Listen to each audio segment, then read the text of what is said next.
Hello everyone, তোমরা কেমন আছো? আশা করি তোমরা সকলেই ভালো আছো। আমি অনেক দিন ধরে ভিডিও বানাচ্ছিলাম না, কেননা আমার ফোনটা খারাপ হয়ে গেছিলো। এই কারণে আমি কোনো রকমের ভিডিও বানাতে পারছিলাম না। আমি আবার ফোন নিয়েছি, তো ভাবলাম চলো আবার ভিডিও বানানো শুরু করি। তো এই ফোন নেওয়ার খুশিতে আমি একটু মিষ্টি কিছু বানানোর চেষ্টা করছিলাম। তো তার জন্য আমি বানাবো সুজির জন্য এখানে আমি একটা চা বাটির মধ্যে নিয়ে নিলাম জল, আর একটা মিডিয়াম সাইজের বাটি দিয়ে মেপে নিয়ে নিচ্ছি 1 বাটি চিনি আর জলটা আমি মানে কি চাশনি তৈরি করব না, যেন জলটা ভালো মতো ফুটে যায়। আর এর মধ্যে দিয়ে দিলাম 3-4টে এলাচ থেতো করে।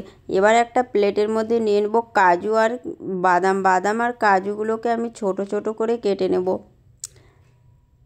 এখানে কাজু কিশমিশও দেওয়া যায়, তো আজকে আমি কিশমিশের ব্যবহার করছি না, কাজু আর বাদাম দিয়ে এই সুজিটা তৈরি করব। কাজু আর বাদাম আর কাজুগুলোকে আমি প্রথমে ছোট ছোট করে কেটে নেব।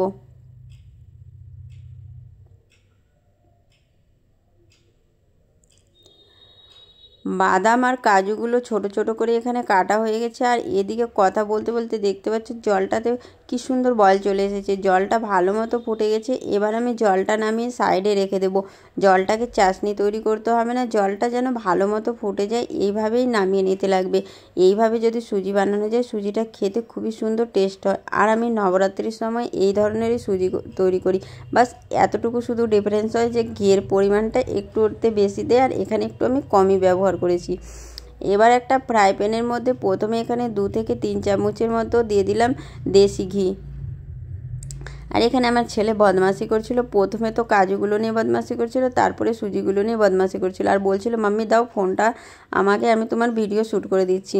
তো চলো, এখানে ঘিটা গরম হয়ে গেছে। এবার আমি এর মধ্যে প্রথমে কাজুগুলোকে হালকা ফ্রাই করে তুলে নেব, আর এইভাবে বাদামগুলোকেও হালকা ফ্রাই করে তুলে নেব।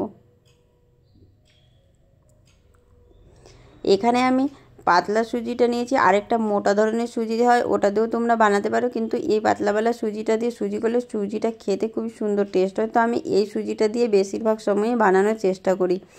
এখানে বাদামগুলো ভাজা হয়ে গেছে। এবার আমি বাদামগুলোকে তুলে একটা প্লেটের মধ্যে রেখে নেব।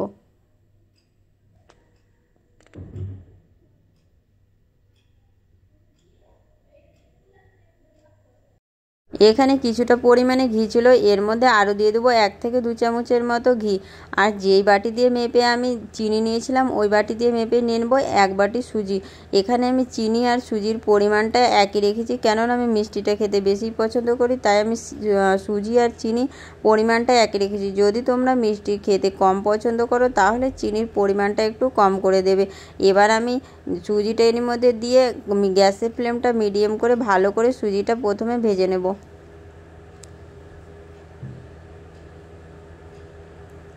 এখানে সুজি ভাজতে ভাজতে আমার মনে হচ্ছিল যে ঘিয়ের পরিমাণটা কম আছে, তো এখানে আমি আরও 2 চামচ দেশি ঘি অ্যাড করে দিলাম। এবার সুজিটা ভালোভাবে ভেজে নেব।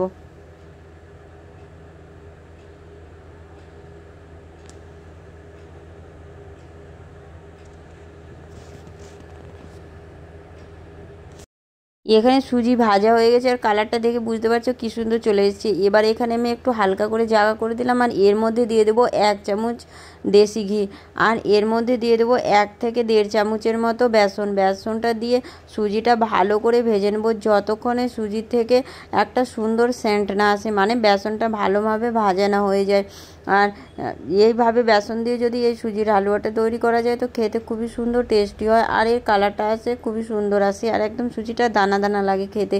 আর এবার সুজিটা ভালোভাবে ভাজা হয়ে গেছে। এবার যে জলটা বানিয়ে রেখেছিলাম, এই জলটা আমি এর মধ্যে দিয়ে দিলাম। জলটা দেখে মনে হচ্ছে না যে অনেকটা পরিমাণে জল আছে, কিন্তু না, এখানে 1 থেকে 2 মিনিট ভালো মতো জলটাকে বয়েল করে নিয়েছি, আর দেখতেই পাচ্ছ এর থিকনেসটা কী সুন্দর চলে এসেছে। এবার যে বাদাম আর কাজুগুলোকে ভেজে রেখেছিলাম, এবার আমি এরই মধ্যে দিয়ে দেবো, আর দেওয়ার পরে 1 থেকে 2 মিনিট ভালো মতো ফুটিয়ে নেব। যতক্ষণে এটা এদিকে তৈরি হচ্ছে, ততক্ষণে এর জন্য আমি একটা শুকনো নারকেল নিয়েছি। প্রথমে নারকেলটাকে আমি গ্রেট করে নেব। এবার আমি একটা শুকনো নারকেল নিয়েছি আর একটা গ্রেটার নিয়েছি। প্রথমে আমি নারকেলটাকে গ্রেট করে নেব। এই গ্রেটারটা আমাকে ছোট মনে হচ্ছিলো, আর তো আমি তো প্রথমে আমি গ্রেটারটাকেই চেঞ্জ করে নিলাম। এবার আমি এখানে বড় গ্রেটার নিয়েছি আর এখানে নারকেলটাকে আমি গ্রেট করে নিচ্ছি। আর এখানে আমি সম্পূর্ণ নারকেলটা দেবো না, যতটা আমার দরকার হবে ততটাই নিয়ে নেবো। এখানে আমি হাফটা নিয়েছি। আর এখানে দেখতে পাচ্ছ সুজিটার থিকনেসটা দেখে বুঝতে পারছো কি সুন্দর মানে চলে এসেছে, আর এর কালারটাও এত সুন্দর এসেছে। কার কার দেখে ইচ্ছে হচ্ছে খেতে, আর কে কে খেতে সুজি ভালোবাসো তারা কমেন্ট বক্সে অবশ্যই জানিও। আর এখানে তোমাদের সঙ্গে কথা বলতে বলতে এখানে সুজিটা তৈরি হয়ে গেলে এবার আমি নামিয়ে নেব। আর এই মানে কি সম্পূর্ণটার সঙ্গে আমি নারকেলটাকে আমি মিশাবো না, আর এর উপর থেকে নারকেলটা ছিটিয়ে দিলে দেখতেও ভালো লাগে আর খেতেও খুবই সুন্দর লাগে। নবরাত্রিতে আমি খাস এই ধরনেরই সুজির হালুয়া তৈরি করি। তো আমার ছেলে এইভাবে বানাতে বলছিল, তো আমি তাই এইভাবেই তৈরি করে নিলাম। এবার আমি পরিবেশনের জন্য একটা বাটি নিয়ে নিয়েছি, এর মধ্যে আমি কিছুটা সুজি এরই মধ্যে নিয়ে নেবো। আর যে গ্রেট করা নারকেলটা আছে উপর থেকে এরই মধ্যে দিয়ে দেবো, ব্যাস সুজির হালুয়া তৈরি। এইভাবে একবার বানিয়ে খেয়ে দেখবে, আশা করি তোমাদেরকেও ভালো লাগবে। আর আমার ভিডিওগুলো যারা দেখছো তোমাদেরকে যদি ভালো লেগে থাকে তো প্লিজ লাইক কমেন্ট শেয়ার অবশ্যই করে দিও। আর যারা ফেসবুক পেজ থেকে নতুন দেখছো, যদি এখন অবধি পেজটাকে ফলো না করে থাকো তো প্লিজ ফলো করে দিও। আর যারা ইউটিউব চ্যানেল থেকে দেখছো, যদি চ্যানেলটাকে এখন অবধি সাবস্ক্রাইব না করে থাকো তো প্লিজ সাবস্ক্রাইব করে দিও।